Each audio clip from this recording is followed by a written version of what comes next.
अस्सलामु अलैकुम रहमतुल्लाहि वबरकातुहू। मैं सेल्फ मोहम्मद ज़काउल्ला। आज जो है SLC यानी 10th स्टैंडर्ड 10ನೇ ತರಗತಿ फर्स्ट लैंग्वेज कन्नಡ यानी प्रथम भाषे कन्नಡ, इसमें का जो है पार्ट 1 टेक्स्ट बुक यानी भाग 1 पठ्य पुस्तक, इसमें पहला पोएम है पोएम पार्ट में संकल्प गीते घर को। तो ऑलरेडी इसी चैनल पे अल्लाह ट्रस्ट चैनल में फर्स्ट पार्ट का जो पहला नज़म है, पहला पोएम संकल्प गीते, इसको पहले पार्ट 1 में मैं ऑलरेडी पोएम को गाकर फिर उसका इंट्रोडक्शन और नज़म के हर एक वर्ड का जो है उर्दू में तुम ना तफसील से जो है समझा करो। तो आज उसी का कंटिन्यूटी पार्ट है पार्ट 2। तो पार्ट 2 में आज हमें ऑथर का इंट्रोडक्शन, पोएट का इंट्रोडक्शन, कृतिकारर परिचय, इसके बारे में आज हमें समझेंगे। तो कृतिकारर परिचय यानी संकल्प गीते, इस नज़म को लिखा है आप GS शिवरुद्रप्पा। तो संकल्प गीते, तो इसके पोएट ही GS शिवरुद्रप्पा। तो इनके बारे में अब ऑथर इंट्रोडक्शन हमें यानी पोएट का इंट्रोडक्शन हमें समझेंगे, क्योंकि तुम्हारे एग्ज़ाम और टेस्ट के नज़रिए से वेरी इंपॉर्टेंट है, क्योंकि 3 मार्क्स को पूछती। तो तुम्हें इजीली पोएट का इंट्रोडक्शन या ऑथर का इंट्रोडक्शन जो भी देती हूँ ना, नीट से तुम्हें पॉइंट वाइज बना कर तुम्हें लिखे तो तुमने इजीली 3 मार्क्स तुमने मिल जाती। तो उसके वास्ते ये एग्ज़ाम और टेस्ट के नज़रिए से इंपॉर्टेंट है, तो तुम्हें अच्छे से देखो और समझो। तो कृतिकारर परिचय यानी पोएट का इंट्रोडक्शन, पोएट के बारे में। तो सबसे पहले फर्स्ट पैराग्राफ पढ़ता हूँ, उसके बाद उसको समझाता हूँ। GS ಶಿವರುದ್ರಪ್ಪ ಎಂದೇ ಪ್ರಸಿದ್ಧರಾಗಿರುವ ಗುಗ್ಗರಿ ಶಾಂತವೀರಪ್ಪ ಶಿವರುದ್ರಪ್ಪ ಇವರು ಶಿವಮೊಗ್ಗ ಜಿಲ್ಲೆಯ ಶಿಕಾರಿಪುರದವರು. ಇವರ ಕಾಲ ಕ್ರಿಸ್ತಶಕ 1926 ರಿಂದ 2013. ಮೈಸೂರು ಉಸ್ಮಾನಿಯಾ ಮತ್ತು ಬೆಂಗಳೂರು ವಿಶ್ವವಿದ್ಯಾನಿಲಯದಲ್ಲಿ ಕನ್ನಡ ಪ್ರಾಧ್ಯಾಪಕರಾಗಿ ಕನ್ನಡ ಅಧ್ಯಯನ ಕೇಂದ್ರದ ನಿರ್ದೇಶಕರಾಗಿ ಸೇವೆ ಸಲ್ಲಿಸಿದ್ದಾರೆ। तो पहले पैराग्राफ में बोल रही कि पोएट के इंट्रोडक्शन में GS इनका इनिशियल है, शिवरुद्रप्पा, GS शिवरुद्रप्पा करको ಎಂದೇ करको प्रसिद्धरागिरुवा, जो मशहूर मारूफ हैं यानी बहुत ही फेमस हैं, कौन? गुग्गरी शांतवीरप्पा शिवरुद्रप्पा। अब इनका पूरा नाम बयां कर रही, यानी गुग्गरी शांतवीरप्पा शिवरुद्रप्पा इनका पूरा नाम है, लेकिन इन्हों आज ज़्यादातर लोग इनको जानते हैं फेमसली कि सिर्फ GS शिवरुद्रप्पा, इस तरह से ज़्यादातर फेमसली नोन एज GS शिवरुद्रप्पा कर को ज़्यादातर लोग जानती, इसी नाम से इन्हों फेमस हैं। लेकिन उनका पूरा नाम है गुग्गरी शांतवीरप्पा शिवरुद्रप्पा। ये पहले लाइन में तुम्हें लिखती कि उनका full name, okay. GS Shivarudrappa ಎಂದೇ ಪ್ರಸಿದ್ಧರಾಗಿರುವ गुग्गरी शांतवीरप्प शिवरुद्रप्पा, यानी GS शिवरुद्रप्पा नाम से जो मशहूर मारूफ हैं आप गुग्गरी शांतवीरप्प शिवरुद्रप्पा। बाद में इनकी पैदाइश बोलती, इवरू इनो जो है शिवमोग्गा जिले, शिवमोग्गा एक ज़िला है कर्नाटक में एक जगह, तो शिवमोग्गा के ज़िले उस टाउन के पास एक शिकारीपुरा नाम का एक प्लेस है, तो वहाँ पे इनकी पैदाइश होती है। शिवमोग्गा के शिकारीपुरा वाले नो, शिवमोग्गा एक ज़िला है एक कर्नाटक में एक जगह, उसके पास एक शिकारीपुरा अगर कोई, तो वहाँ वाले नो, तो ये उनका प्लेस। इवरा काला, इनकी जो है दौर कब थी? 1926, तो इनकी पैदाइश जो है 1926 में हुई। जनना 1926, पैदाइश 1926 में हुई, और इन्हों इस दुनिया से रुखसत हो गए, मरणा का तो इनकी रुखसत 2013, तो तुम्हें लिखना काला जनना 1926, मरण 2013, तो पैदाइश और इनकी मौत दोनों साल देखो ही, तो दोनों मेंशन करना, काला लिख डाल को, जनना 1926, पैदाइश 1926 कर को, मरण इनकी मौत 2013 यानी 2013 मरण कर को लिखती। तो प्लेस स्थड़ा लिखती, स्थड़ा शिवमोग्गा जिले शिकारीपुरा कर को, काला जनना दल को उनकी पैदाइश और मरणा जाको उनकी कब उन्हों इस दुनिया से रुखसत होगी वो साल मेंशन करती। तो ये पॉइंट लिखना चाहिए तुम ना, अगर मार्क्स मिलना है तो इसी के लिए तुम ना 1 मार्क हैच मिल जाता है। बाद में अब इनका प्रोफेशन लाइफ कहाँ था, यानी इनका कामकाज मैसूर में और उस्मानिया यहाँ पे और मत्तु और बेंगलुरु विश्वविद्यानिलयದಲ್ಲಿ, बेंगलुरु यूनिवर्सिटी विश्वविद्यानिलय तो यूनिवर्सिटी को, तो इन्होंने मैसूर यूनिवर्सिटी, उस्मानिया यूनिवर्सिटी और बेंगलुरु यूनिवर्सिटी, सब यूनिवर्सिटीज़ के नाम। तो यहाँ पे एज ए कन्नड़ा प्राध्यापकरागी, कन्नड़ा फैकल्टी की तरह, कन्नड़ा प्रोफेसर की तरह इन्होंने काम किया है। इतना ही नहीं, कन्नड़ा अध्ययन केंद्र, कन्नड़ा का जो स्टडी सेंटर है वहाँ के निर्देशकरागी एज ए डायरेक्टर भी जो है इन्होंने अपना काम किया है, सर्विस दिया है, सेवे सलिसिದ್ದಾರೆ, इन्होंने अपना यहाँ पर काम किया है। तो इनका प्रोफेशनल लाइफ, इनका काम काज क्या था अगर को यहाँ पे लिखना, तो ये भी इंपॉर्टेंट रहता। तो मैसूर यूनिवर्सिटी, उस्मानिया और बेंगलुरु यूनिवर्सिटी में एज ए कन्नड़ा फैकल्टी की तरह इन्होंने काम किया है, यानी कन्नड़ा प्रोफेसर की तरह, यानी कन्नड़ा के उस्ताद। तो कन्नड़ा अध्ययन केंद्र यानी कन्नड़ा स्टडी सेंटर जो है वहाँ के एज ए डायरेक्टर भी इन्होंने अपना सर्विस दिया, यानी अपना काम इन्होंने किया है। अब अगले पैराग्राफ में क्या बोल रही, इसको हमें पढ़ता हूँ, उसके बाद तुमना समझाता हूँ। ಆಧುನಿಕ ಕನ್ನಡದ ಪ್ರಮುಖ ಕವಿಗಳಲ್ಲಿ ಒಬ್ಬರಾದ ಶಿವರುದ್ರಪ್ಪ ಅವರು ಸಾಮಗಾನ, ಚೆಲುವು ಒಲುವು, ದೇವಶಿಲ್ಪ, ದೀಪದ ಹೆಜ್ಜೆ, ಅನಾವರಣ, ವಿಮರ್ಶೆಯ ಪೂರ್ವ ಪಶ್ಚಿಮ, ಮಾಸ್ಕೋದಲ್ಲಿ 22 ದಿನಗಳು, ಸೌಂದರ್ಯ ಸಮೀಕ್ಷೆ ಮೊದಲಾದ ಕೃತಿಗಳನ್ನು ರಚಿಸಿದ್ದಾರೆ।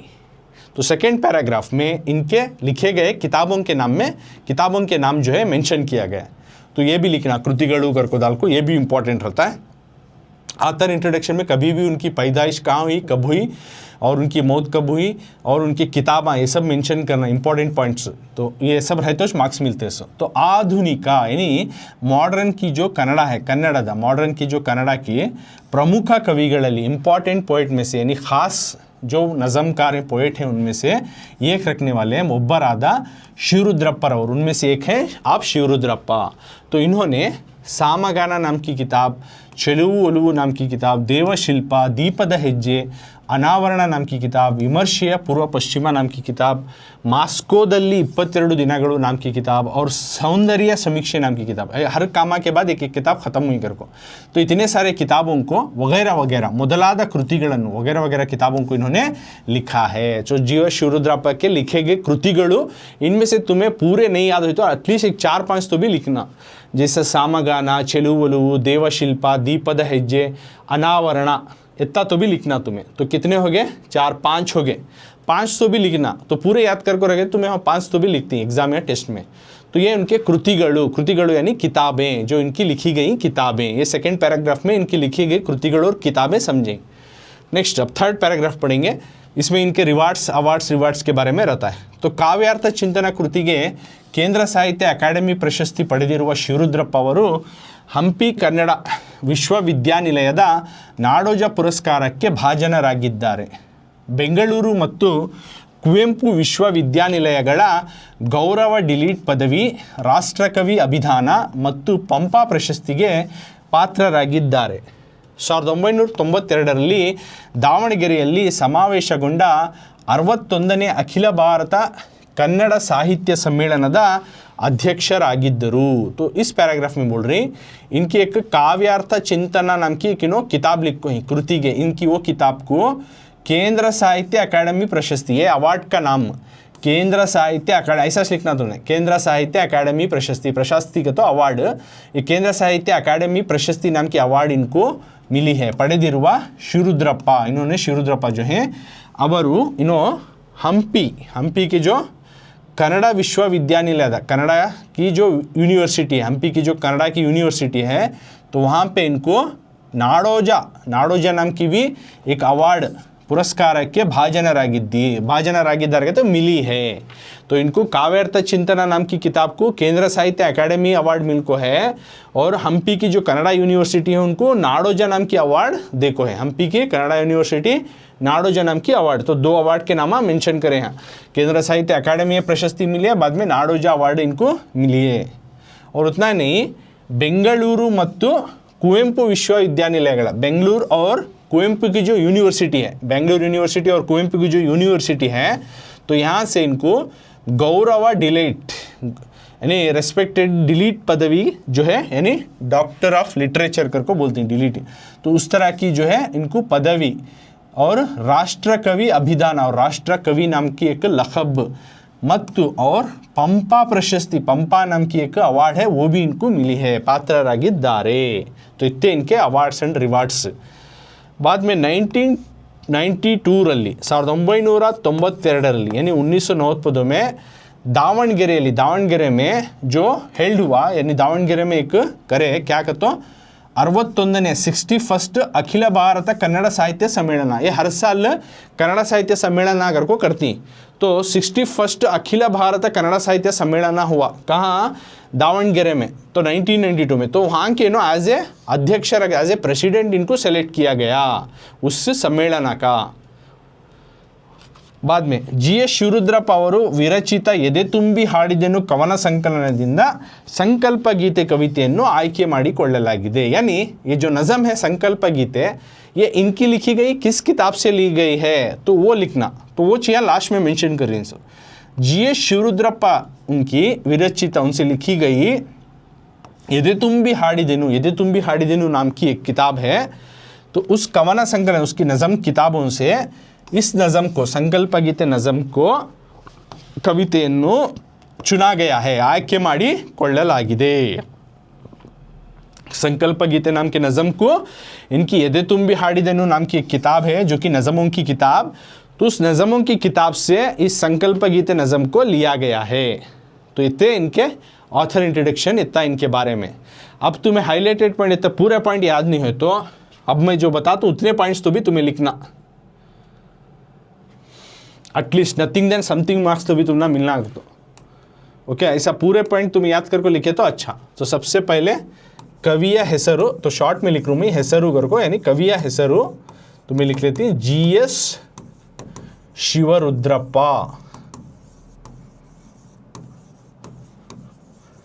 यानी इनका नाम लिखती ಹೆಸರು GS ಶಿವರುದ್ರಪ್ಪ। कवि परिचय यानी कृतिकार परिचय, यानी पोएट का इंट्रोडक्शन में। तो सेकेंड पॉइंट में काला दौर, उसमें जनना, इनकी पैदाइश लिखनी, जनना कब हुई 1926, 1926। उसमें मरण, मौत, उनकी कब दुनिया से रुखसत हो गया वो लिखना, तो मरण 2013, 2013। काला जनना मरण हुआ, उसके बाद स्थला, पैदाइश वाली जगह, इनकी जगह या फिर इनो थे सो जगह वो लिखना, स्थಳ ಶಿವಮೊಗ್ಗ ಜಿಲ್ಲೆಯ ಶಿಕಾರಿಪುರ, ಶಿವಮೊಗ್ಗ ಜಿಲ್ಲೆ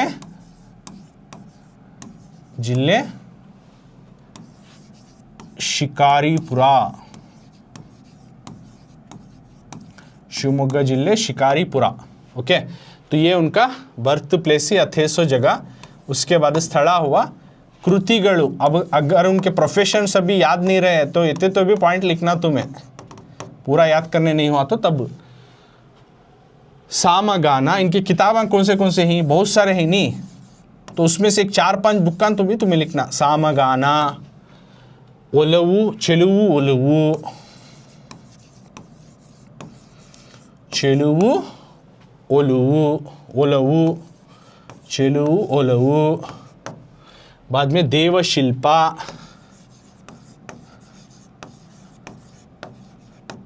दीपद ಹೆಜ್ಜೆ,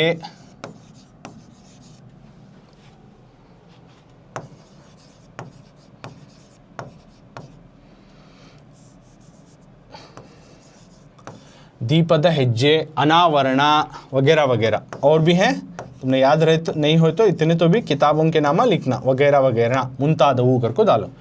तो 4 पॉइंट है, अभी भी पॉइंट ही। तो ಹೆಸರು नाम लिखो GS ಶಿವರುದ್ರಪ್ಪ लिखती, काला इनकी दौर, जनना पैदाइश 1926, 1926, मरण यानी इनकी दुनिया से रुखसत 2013, 2013 करको लिखती। स्थला, इनकी पैदाइश की जगह शिवमोग्गा जिले शिकारीपुरा, यानी इस शहर के इस गांव के पास उन्होंने जो है थे। कृतिगळु, इनकी किताबें सामगाना, ಚೆಲುವು ಒಲವು, देवशिल्पा, दीपद ಹೆಜ್ಜೆ, अनावरण, और भी बहुत सारे, एक 4-5 किताबों के नाम तो भी मेंशन करना। तो और कंटिन्यू पार्ट है इसका, क्या है, 4 पॉइंट हो गए। अब 5वां पॉइंट कृतिकार परिचय, यानी पोएट का इंट्रोडक्शन का 5वां पॉइंट। अब प्रशस्ति, इनके अवार्ड्स मेंशन करो। किताब के साथ लिखे तो अच्छा, कौन सी किताब को इनको वो अवार्ड मिलेगा को नहीं याद हुआ तो एटलीस्ट डायरेक्ट तुम्हें अवार्ड्स के नाम लिख डालो। केंद्र साहित्य अकादमी, केंद्र साहित्य अकादमी। बाद में नाडोजा,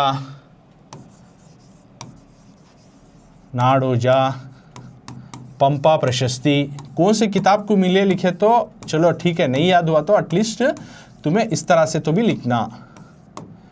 ओके, ये हुआ उनके अवार्ड्स रिवार्ड्स, केंद्र साहित्य अकादमी, नाडोज, पंपा प्रशस्ति। और आकर कृति लिखना तुम्हें, आरिसिद कृति या आकर कृति, यानी किस किताब से इनकी नज़म ली गई है। तो यदे तुम भी हाडिदेनु, यदे तुम भी हाडिदेनु, यदे तुम भी हाडिदेनु नाम की एक इनकी किताब है, तो उस किताब से इस नज़म को लिया गया। इस तरह से पॉइंट वाइज बना को 6 पॉइंट तो भी तुम्हें लिखना। अगर तुम ना उनका प्रोफेशन, काम भी याद है और किस किताब को उनको कौन से अवार्ड मिले ये सब याद है, ये तमाम चीज़ें लिखती हैं तो भी खुशी की बात है। अगर याद नहीं हुआ पूरा तो इतने तो भी पॉइंट्स लिख कर आए तो तुम ना कुछ तो मार्क्स तुम ना यानी अच्छे खासे मार्क्स जो है तुम्हें ले सकती। सो अब नेक्स्ट जाएंगे, ये समझ में आ गया ना, पोएट इंट्रोडक्शन जो कि 3 मार्क्स का है, तुम ना टेस्ट और एग्जाम के लिए बहुत इंपॉर्टेंट है। अब आशय, पोएट का जो क्या चाहती है इस नज़म के थ्रू, को नज़म के थ्रू पोएट क्या चाहती है, आशय तो पढ़ता हूँ पहले। ಜೀವನದಲ್ಲಿ ಧನಾತ್ಮಕ ಭಾವನೆಯನ್ನು ದೃಢ ಸಂಕಲ್ಪವನ್ನು ಹೊಂದಿರಬೇಕು. ಯಾವುದೇ ರೀತಿಯ ಸವಾಲುಗಳು ಎದುರಾದಾಗಲೂ ಆತ್ಮವಿಶ್ವಾಸದ ಸಂಕಲ್ಪ ನಿಷ್ಠೆಯಿಂದ ಕ್ರಿಯಾಶೀಲರಾದಾಗ ಯಶಸ್ಸು ಲಭಿಸುತ್ತದೆ. ಭೇದ ಭಾವಗಳನ್ನು ಹೋಗಲಾಡಿಸಿ ಐಕ್ಯದಿಂದ ಪ್ರಯತ್ನಶೀಲರಾದಾಗ ಬಲ ವರ್ಧಿಸುತ್ತದೆ.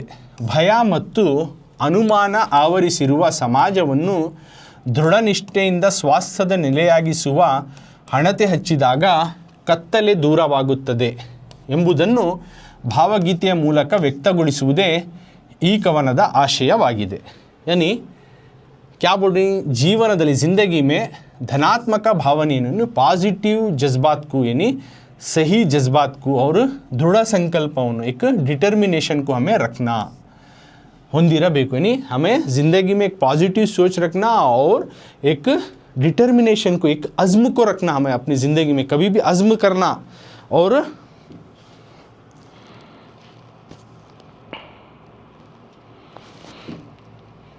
ओके एक्सक्यूज़ मी, तो ज़िंदगी में हमें पॉजिटिव जज्बात को रखना और एक डिटर्मिनेशन यानी अज़्म को भी करना, ज़िंदगी में अज़्म करना कि मैं ये करता हूँ घर को. सो ಯಾವುದೇ ರೀತಿ या किसी भी रकम का, तब क्या होता है किसी भी रकम का सवालुಗಳು, सवाल जो है सामना हो तो ಎದುರಾದಾಗಲೂ क्या करती है हमें आत्मविश्वासದ यानी कॉन्फिडेंस के साथ, संकल्प निष्ठेಯಿಂದ और डिटर्मिनेशन के साथ एक्टिवली काम करेंगे. तो क्रियाशीलरादागा यानी एक्टिव, हमें उसमें एक्टिव रहेंगे तो क्या होता है यशस्सु, काम करेंगे तो उससे हम ना कामयाबी मिलती है. यशस्सु लभिसुत, कामयाबी मिलती है. यानी इसमें क्या बोल रही है ये लाइन में कि किसी भी रकम का जो है सवाल या प्रॉब्लम सामने आए तो भी कॉन्फिडेंस के साथ, एक डिटर्मिनेशन के साथ हमें काम करेंगे तो क्या होता है कामयाबी मिलती है. और भेदभावಗಳನ್ನು ಹೋಗಲಾಡಿಸಿ यानी आपस में जो ऊंच नीच है यानी नहीं होने के चीज़ें हैं उनको सब भी निकाल फेंक कर ऐक्यದಿಂದ एक साथ, यूनिटी के साथ प्रयत्नशीलराದಾಗ यानी कोशिश करेंगे तो क्या होता है बल वर्धिಸುತ್ತದೆ, ताकत मजबूत होती है. भय ಮತ್ತು डर और अनुमान, डर और डाउट को यानी शक और डर को, इससे फैली हुई आवरिಸಿರುವ ಸಮಾಜವನ್ನು, इससे फैली हुई माहौल को, सोसाइटी को दृढ़ निष्ठेಯಿಂದ एक डिटर्मिनेशन के साथ स्वास्थ्यದ एक हेल्थी ನೆಲೆಯಾಗಿಸೋ, हेल्थी प्लेस बनाना. तो हणते हच्चिದಾಗ इस तरह का दिया जलाएंगे तो क्या होता है कत्तले, अंधेरा दूर होता है, दूरवागुತ್ತದೆ. कत्तले दूर यानी अंधेरा दूर होता है. ಎಂಬುದನ್ನು कनेक जो है ಭಾವಗೀತೆಯ ಮೂಲಕ इस नज़म के ज़रिए से बयां किया जा रहा है, व्यक्तಗೊಳಿಸುವುದೇ ಈ ಕವನದ ಆಶಯ. इस पोएम की जो है चाहते, इस पोएम की जो है एक्सपेक्टेशन है. तो आशय यानी ये है ज़िंदगी में हमें एक पॉजिटिव जज्बात के साथ एक डिटर्मिनेशन को हमें रखना. किसी भी रकम का जो है सवाल सामने आए तो भी हमें कॉन्फिडेंस के साथ, एक डिटर्मिनेशन के साथ एक्टिवली उसमें इन्वॉल्व रहेंगे तो कामयाबी हम ना मिल जाते हैं. हमारे अंदर जो नाचाकियाँ हैं उनको सब निकाल फेंक कर यूनिटी के साथ हमें जो है ट्राई करेंगे, कोशिश करेंगे, तो क्या होता है, इससे ताकत मजबूत होती है। डर और शक से जुड़ी हुई इस माहौल को, समाज को जो है हम लोग एक डिटर्मिनेशन के साथ एक अज़्म करेंगे कि एक हेल्थी जगह बनाएंगे, इस तरह का दिया जलाएंगे, तो क्या होता है, अंधेरा, जो गलत चीज़ें हैं वो सब दूर होना आकर को इस जो पोएम के ज़रिए से यहाँ पे पोएट जो है बयां कर रही है। तो यही है इस नज़म का जो है, जो उनका एक्सपेक्टेशन, आशया, जो उन्हें चाहती है इस नज़म के थ्रू सीखने से आप ये चीज़ों को जानें कि अपनी ज़िंदगी में एक डिटर्मिनेशन रखें, एक पॉजिटिव माइंड सेट रखें। इतना रख लेते नहीं, उसके पीछे आप मकसद रखें और मकसद के पीछे आप कोशिश करें कि उस मकसद को कैसे पूरा करें, उसके लिए दिन रात एक करें, सही तरीके से उसको कोशिश करें कि पूरा करें, तो तब जाको जो है हमें और हमारा माहौल बेहतर करती और मजबूत करती। तो ये उनकी एक्सपेक्टेशन इस नज़म के ज़रिए से। तो आशय, अब पदगला अर्थ, वर्ड्स के माने यानी अल्फाज के माने, तो टेक्स्ट बुक का पेज में है, पुटದ संख्या 46 पार्ट 1 टेक्स्ट बुक में। ओके, पदगला अर्थ, जो संकल्प गीते पोएम के जो है अल्फाज के माने, कंदिदा कर को वो नज़म में अल्फाज था, उसका मतलब है मसुकादा यानी धुंधला, कंदिदा मुसुकादा धुंधला, कलुषिता यानी मलिना यानी गंदगी यानी पोल्यूट गंदगी, पथा यानी दारी, रास्ता, पथा दानी यानी रास्ता, बरडू यानी पोल्लू, हाड़ू बिद्दिरो यानी पाल पड़े रहता नहीं, यानी बंजर हो गया रहता, पाल पड़े रहता, उसको बोलती बरडू, पोल्लू, हाड़ू बिद्दिरुआ। वसंता का तो एक समृद्धि, प्रॉस्परस, इस तरह से वसंता यहाँ पे। हड़गु, हड़गु मतलब एक जहाज, नावे। हणते का तो दिया, दीपा, जो दिया जलाती नहीं, रोशनी आते तो उसको बोलती हणते दीपा। तो ये हुआ पदगला अर्थ। तो इसमें से 1 मार्क्स को अगर तुम ना पूछे तो मैं समझ कर जो है इसको प्रैक्टिस कर लिखो, तो easily will get 1 marks from that. So next अब अभ्यास प्रश्नेಗಳು शुरू हो रही है, एक्सरसाइज। तो एक्सरसाइज जो संकल्प गीते पोएम का एक्सरसाइज है, तो सबसे पहले फर्स्ट मेन है, जो कि अब तुम ना टेस्ट और एग्जाम के लिए वेरी इंपॉर्टेंट मेन्स यहाँ से शुरू हो रही है। सो जैसे कि तुम ना फर्स्ट मेन एक्सरसाइज में पहला मेन ना आ मेन है, तो इसमें क्या देखो, ही पहला मेन का हेडिंग ಕೊಟ್ಟಿರುವ ಪ್ರಶ್ನೆಗಳಿಗೆ ಒಂದು ವಾಕ್ಯದಲ್ಲಿ ಉತ್ತರಿಸಿ करको है। तो सबसे पहला सवाल है ಕೊಟ್ಟಿರುವ ಪ್ರಶ್ನೆಗಳಿಗೆ, नीचे दिए गए सवालों को ಒಂದು वाक्यದಲ್ಲಿ, एक एक जुमले में उत्तरिसी, जवाब दीजिए। नीचे दिए गए सवालों को एक एक जुमले में जवाब दीजिए। हर सवाल के सही जवाब को आपको मिलते जाएंगे 1-1 मार्क्स। टोटल तुम ना 5 सवाल हैं तो 5 मार्क्स। 5 सवाल के सही जवाबों को आपको 5 मार्क्स मिलेंगे। ओके, तो सबसे पहला सवाल पढ़ेंगे। तो संकल्प गीते फर्स्ट मेन ಒಂದು ವಾಕ್ಯದಲ್ಲಿ ಉತ್ತರಿಸಿ, एक एक जुमलों में जवाब दीजिए करको, हर सही जवाब को 1 मार्क्स मिलेगा। तो पहला क्वेश्चन, प्रश्न 1, ಯಾವುದನ್ನು ಎಚ್ಚರದಲ್ಲಿ ಮುನ್ನಡೆಸಬೇಕು। तो पहला सवाल है ಯಾವುದನ್ನು, क्या चीज़ को, किसको, ಎಚ್ಚರದಲ್ಲಿ केयरफुली, अलर्टनेस के साथ, मुन्नडेसबेकु आगे बढ़ाना, क्या चीज़ को, क्या बात को जो है हमें जो है केयरफुल से, अलर्टनेस के साथ आगे बढ़ाना, ಎಚ್ಚರದಲ್ಲಿ ಮುನ್ನಡೆಸಬೇಕು। तो ये संकल्प गीते का फर्स्ट क्वेश्चन, ಒಂದು ವಾಕ್ಯದಲ್ಲಿ ಉತ್ತರಿಸಿ 1 मार्क का। तो अब उसके आंसर की तरफ जाएंगे हमें। तो सेम हेडिंग, ಕೊಟ್ಟಿರುವ ಪ್ರಶ್ನೆಗಳಿಗೆ ಒಂದು ವಾಕ್ಯದಲ್ಲಿ ಉತ್ತರಿಸಿ, है ना। जो अब हमें टेक्स्ट बुक का पेज, ये सेट जो है टेक्स्ट बुक का पेज तुमने दिखा रहा हूँ। तो सवाल समझे, तो सेम हेडिंग, ಒಂದು ವಾಕ್ಯ। सो सवाल नंबर 1 सेम है, ಯಾವುದನ್ನು ಎಚ್ಚರದಲ್ಲಿ ಮುನ್ನಡೆಸಬೇಕು, है नहीं, किसको हमें केयरफुल से, अलर्टनेस से आगे बढ़ाना। तो उसका जवाब है उत्तर, ಬಿರುಗಾಳಿಗೆ ಸಿಲುಕುವ ನಾವೆಯನ್ನು या फिर ಹಡಗನ್ನು ಎಚ್ಚರದಲ್ಲಿ ಮುನ್ನಡೆಸಬೇಕು।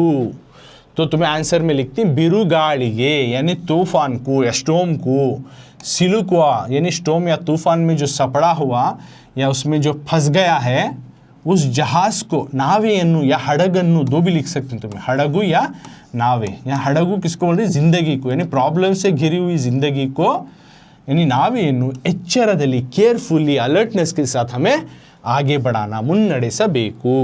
समझ में? तो ಬಿರುಗಾಳಿಗೆ ಸಿಲುಕುವ ನಾವೆಯನ್ನು या फिर हड़गನ್ನು, दोनों में एक कौन सा भी लिखो, नावे का तो भी जहाज, हड़गु का तो भी जहाज। ಎಚ್ಚರದಲ್ಲಿ ಮುನ್ನಡೆಸಬೇಕು, बिरुगाಳಿगे तूफान में सिलुक हुआ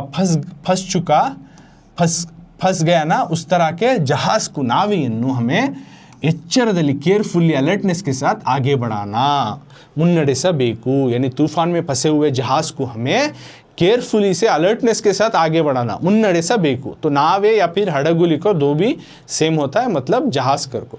तो ये था लिखे, तुम्हें 1 मार्क्स तुमने मिल गया। अब अगले क्वेश्चन की तरफ जाएंगे। प्रश्न 2 सवाल नंबर 2 1 मार्क का पोयम संकल्प गीते ಒಂದು वाक्य का सेकंड क्वेश्चन। तो पेज नंबर तुमना पुटದ संख्या 47, इसमें तुमना एक्सरसाइज मिल जाती है। ये टेक्स्ट बुक का पेज है।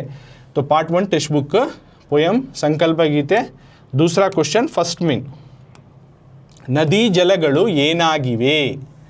ನದಿ ಜಲಗಳು, ಪ್ರಶ್ನೆ 2 सवाल नंबर 2, नदी जलಗಳು ಏನಾಗಿವೆ? नदी, नदी का तो यहाँ पे दरिया, तालाब, नदियाँ रहती नहीं, उसको बोलते हैं जलಗಳು, यानी उसका पानी ಏನಾಗಿವೆ, क्या हो चुका है? नदियों का, दरिया का पानी अब क्या हो चुका है? ಏನಾಗಿವೆ, नदिया, नदी का तो यहाँ पे दरिया बोलती हैं उर्दू में, यानी हमारी मोटी ज़बान में नदी बोलती नहीं, तालाब, नदी। तो इनका पानी, जलಗಳು का तो पानी, इनका पानी ಏನಾಗಿವೆ, क्या हो चुका है? नदी और तालाब का पानी अब क्या हो चुका है? तो उसका आंसर अब हमें देखेंगे।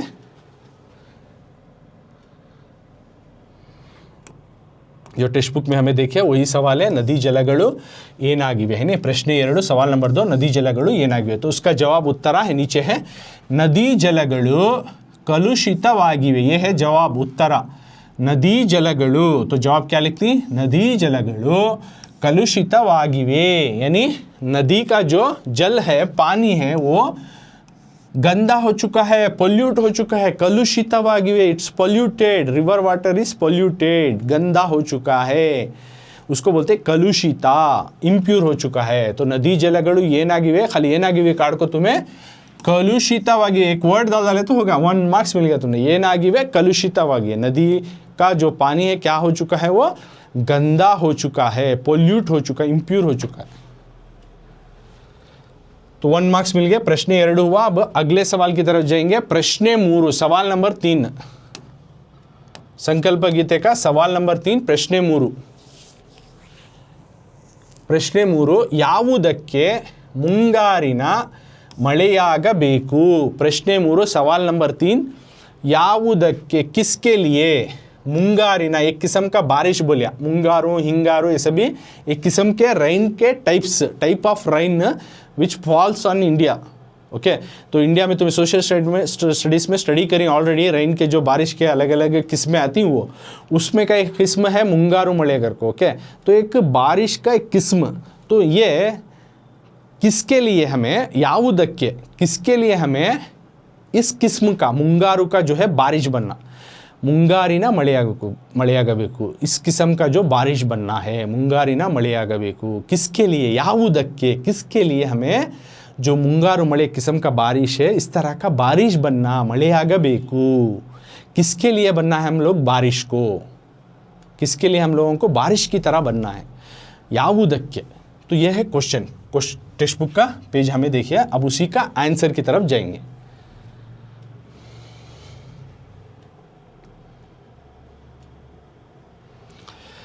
सो प्रश्न 3 जो कि अब हमें टेक्स्ट बुक में देखे वही सवाल, ಯಾವುದಕ್ಕೆ ಮುಂಗಾರಿನ ಮಳೆಯಾಗಬೇಕು। ओके, तो देखो प्रश्न 3 सवाल नंबर 3, ಯಾವುದಕ್ಕೆ ಮುಂಗಾರಿನ ಮಳೆಯಾಗಬೇಕು, किसके लिए हमें ये किस्म का एक बारिश है, ಮುಂಗಾರು ಮಳೆ करको उस तरह का बारिश बनना है। तो उत्तर जवाब यहाँ है, नदी जलಗಳಿಗೆ ಮುಂಗಾರಿನ ಮಳೆಯಾಗಬೇಕು। तो आंसर में बोल रही, नदी जलಗಳಿಗೆ, नदी के पानी के लिए हम लोग ಮುಂಗಾರಿನ, यानी एक किस्म का बारिश है, तो उस तरह का बारिश बनना है, ಮಳೆಯಾಗಬೇಕು, हमें नदी जल को, यानी नदी तालाब में अब गंदा हो चुका है पानी, उस पानी को साफ करने के हम लोग बारिश की तरह बनना है, ಮುಂಗಾರಿನ ಮಳೆಯಾಗಬೇಕು। किसके लिए, ಯಾವುದಕ್ಕೆ, नदी जलಗಳಿಗೆ, नदी के पानी के लिए, नदी जलಗಳಿಗೆ, नदी के पानी के लिए हम लोग ಮುಂಗಾರು का मಳೆ जैसा बनना, यानी बारिश की तरह हमें बनना कि गंदा पानी को निकाल फेंक कर एक साफ सुथरा पानी आ जाए, उस तरह की बारिश बनना। So next question, page number same page number 47 ಪುಟದ ಸಂಖ್ಯೆ 47 ಪ್ರಶ್ನೆ 4 ಫಸ್ಟ್ ಮೇನ್ ಒಂದು ವಾಕ್ಯದಲ್ಲಿ ಉತ್ತರಿಸಿ। ಪ್ರಶ್ನೆ 4 ಸವಾಲ್ ನಂಬರ್ 4 ಕಾಡು ಮೇಡುಗಳ ಸ್ಥಿತಿ ಹೇಗಿದೆ काड़ू मेडुಗಳ स्थिति ಹೇಗಿದೆ यहाँ पे क्या बोल रही काड़ू मेडू यानी एक राइमिंग वर्ड की तरह काड़ू मेडू को तो जंगलों की ओके पौधे लगने की इस जगहों में स्थिति इनकी हालत ಹೇಗಿದೆ क्या हो चुकी है ಹೇಗಿದೆ कैसी है जंगलों की हालत स्थिति जंगलों की हालत कैसी है ಹೇಗಿದೆ काड़ू मेडुಗಳ स्थिति ಹೇಗಿದೆ जंगलों की हालत कैसी है ಹೇಗಿದೆ तो जंगल की हालत कैसी है कर को लिखना हमें।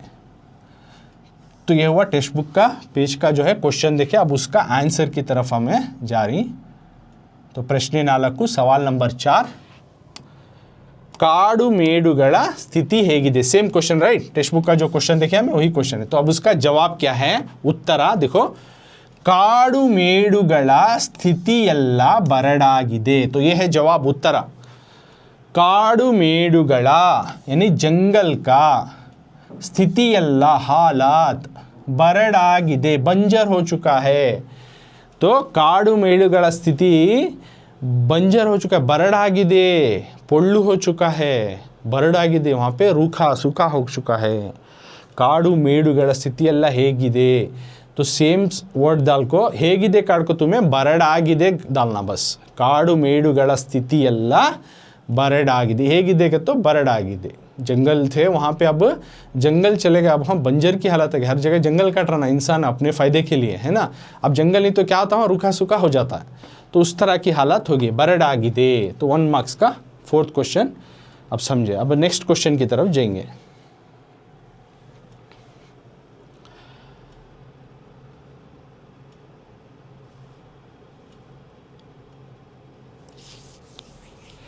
प्रश्न 5 सवाल नंबर 5 तो पेज नंबर 47 ಪುಟದ ಸಂಖ್ಯೆ 47 ಸವಾಲ್ ನಂಬರ್ 5 ಯಾವ ಎಚ್ಚರದಳು ಬದುಕಬೇಕಿದೆ ಯಾವ ಎಚ್ಚರದಳು ಬದುಕಬೇಕಿದೆ किस ಯಾವ किसके ಎಚ್ಚರದಳು अलर्टनेस के साथ ಬದುಕಬೇಕಿದೆ जीना है, किस अलर्टनेस के साथ हम लोगों को जीना है। याव एच्चरदुलु किस तरह के अलर्टनेस के साथ, किस तरह की केयरफुलनेस के साथ हम लोगों को जीना है। बदुकबेकिदे याव एच्चरदुलु बदुकबेकागिदे किस अलर्टनेस के साथ हम लोगों को जीना है।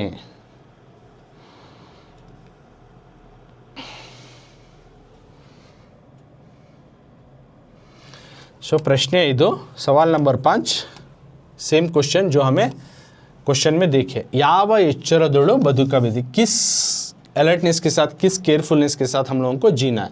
तो आंसर ಎಲ್ಲ ಮತಗಳು ಒಂದೇ ಅದರ ಪಥಗಳು ಬೇರೆ ಬೇರೆಯಾಗದಂತೆ ಎಚ್ಚರದಳು ಬದುಕಬೇಕು। मतलब तो जवाब क्या बोल रही नो, किस अलर्टनेस के साथ, किस केयरफुलनेस के साथ हम लोगों को जीना है। तो बोल रहे ಎಲ್ಲ मतगलु सभी मज़हबें, सभी जो दीन हैं वो वंदे एक ही हैं। सभी मज़हब सभी दीन जो है अच्छी बातें सिखाते, अच्छी चीज़ों को सिखाते, कौन भी बुरा बनो बुरे चीज़ों को सीखो कर को बोलते नहीं। तो सभी जो है एक ही है। और अदर पथगलु उनके रास्ते जो हैं बेरे बेरे यागदंते उनके रास्ते जो है अलग अलग नहीं हो सरका। सभी दिन एक है तो उनके रास्ते भी अलग अलग नहीं हो सरका। बेरे बेरे यागदंते एच्चरदुलु इस अलर्टनेस के साथ, केयरफुलनेस के साथ हम लोगों को बदुकबेकु जीना है। समझ में। तो हमें सभी दीन सभी मज़हब ಎಲ್ಲ मतगलु ಒಂದೇ, सभी दीन सभी मज़हब एक ही हैं। अदर पथगलु उन मज़हब बताने वाले रास्ते जो है या उनके रास्ते जो है ಬೇರೆ ಬೇರೆ ಯಾಗದಂತೆ अलग अलग नहीं हो सका। उनके रास्ते ये मेन पॉइंट लिखना, अदर पथगलु ಬೇರೆ ಬೇರೆ ಯಾಗದಂತೆ उनके रास्ते अलग अलग होने सका। यानी सभी दिन एक है तो सब भी एक ही बात बता रही। सो इस तरह से बनाना कि उनको अलग अलग दिशाओं में हमें नहीं सोचना। अगर सबको भी हमारा मज़हब जो है हमें उसे प्यार करना, दूसरे को भी हमें नफ़रत नहीं करना, उसे भी प्यार से देखना। अगर तो उसी को बोल रहे अदर पथगलु ಬೇರೆ ಬೇರೆ ಆಗುತ್ತೆ, उनके रास्ते अलग अलग नहीं हो सरका। इस केयरफुलनेस के साथ, अलर्टनेस के साथ जो हम लोगों को जीना है बदुकबेकु। तो इतने 5 क्वेश्चन आंसर्स हमें सीखे जो कि 1 मार्क्स के हैं। ಈಚ್ ಒನ್ ಕ್ಯಾರಿ 1 ಮಾರ್ಕ್ है ना। ಒಂದು ವಾಕ್ಯದಲ್ಲಿ ಉತ್ತರಿಸಿ हर सही जवाब को तुमने 1-1 मार्क्स मिलता है। तो हमें 5 सवाल जवाब हमें सॉल्व करें, first second third fourth fifth, तो 5 1 जा 5, 5 1 जा 5, यानी हर जवाब के सही, हर सवाल के सही जवाब को 1-1 मार्क्स, तो 5 सवाल के 5 जवाब के मार्क्स हो गए 5 मार्क्स।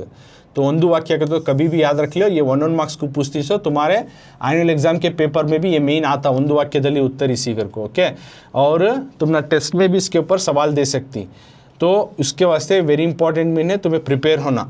तो इस तरह से जो बोले उसको लिखकर तुम्हें पढ़ को प्रैक्टिस करो। तो ये हुआ ಒಂದು वाक्य। आज के क्लास में हमें क्या क्या सीखे बच्चे, आज रिकॉल करेंगे कि सबसे पहले हमें पोएट का इंट्रोडक्शन सीखे, कवि परिचय बोलती हैं, कृतिकार परिचय, तो इनको पूरे पॉइंट्स भी समझाया। अगर तुमने ऐसा याद नहीं रहे तो मिनिमम इतने पॉइंट्स तो भी तुम्हें लिख को आना करको, और एक पैटर्न भी तुमने दिखाया, तो उस तरह से तुम्हें लिखे तो अभी तुमने 3 मार्क्स इजीली मिलती हैं करको। और पोएट इसमें इस नज़म के ज़रिए से क्या एक्सपेक्टेशन रख रही, क्या आशय है इस नज़म के ज़रिए से, यानी हर एक हमें एक डिटर्मिनेशन रखना, पॉजिटिव सोच को रखना, और उसको पाने के वास्ते मेहनत काम भी करना। और हमें सभी एक करको हमें कोशिश करें तो क्या होता है, ताकत मजबूत होती है। और हमारे माहौल को भी हेल्थी बनाना, इसमें अंधेरा है उसको अंधेरे को दूर करको रोशनी वाली जो है दिया जलाना करको इस नज़म में जो है बोल रही। तो ये इसकी एक्सपेक्टेशन ये भी जाने। उसके बाद पदगला अर्थ 1 मार्क्स को ये भी पूछ सकती, तो हर वर्ड्स के सही माने को तुमने 1-1 मार्क्स रहता है। तो अगर पूछे तो तुम ना ये माने जो है तुम्हें मैं समझाया हूँ, अगर सही माने का तुम्हें जो माने का जवाब लिखे तुम ना ये कितने मार्क्स को दे सकती हैं, तो तुम ना 1 मार्क्स को दे सकती अप टू द टीचर अगर टेस्ट में दिए तो। उसके बाद अभ्यास प्रश्नಗಳು एक्सरसाइजेस स्टार्ट हुए। तो एक्सरसाइज में सबसे पहला मेन आज करें जो कि ಒಂದು वाक्य 1-1 मार्क्स का है, 1-1 सेंटेंस में लिखो करको। एक सेंटेंस में नहीं होता, 1-2 सेंटेंस तक जाता है आंसर, लेकिन उसमें मेन वर्ड 1-2-3 वर्ड रहती हो, टच 1-2-3 वर्ड रहती, तो लिख डाले तो तुम ना वहाँ ईजिली मार्क्स मिल जाता। तो 1 मार्क्स के जो है 5 क्वेश्चन को भी हमें सॉल्व करें जो 5 मार्क्स के हैं। तो इस तरह से हमें यहाँ तक फर्स्ट मेन तक हमें आज के क्लास में पार्ट 2 में करें। तो पार्ट 2 क्लास में संकल्प गीते में एक्सरसाइजेस को मैं स्टार्ट कर डाली हूँ। तो आने वाले क्लास में पार्ट 3 में इसी अल्लाह ट्रस्ट चैनल में पार्ट 3 में हमें 2-3 वाक्यಗಳಲ್ಲಿ उत्तरिसी यहाँ से, यानी 2-3 जुमलों में जो 2 मार्क्स के हैं वो, और 8-10 वाक्यಗಳಲ್ಲಿ उत्तरिसी। उसके बाद संदर्भ आए, तमाम चीज़ें 1 by 1 मेन आती, और ग्रामर इंपॉर्टेंट फिलिप्स ये तमाम चीज़ें आती। तो ये आने वाले पार्ट में जो है मैं इसको जो है स्टार्ट करूँगा। तो आज का क्लास ये पार्ट 2 का यहाँ पे ख़त्म होता है।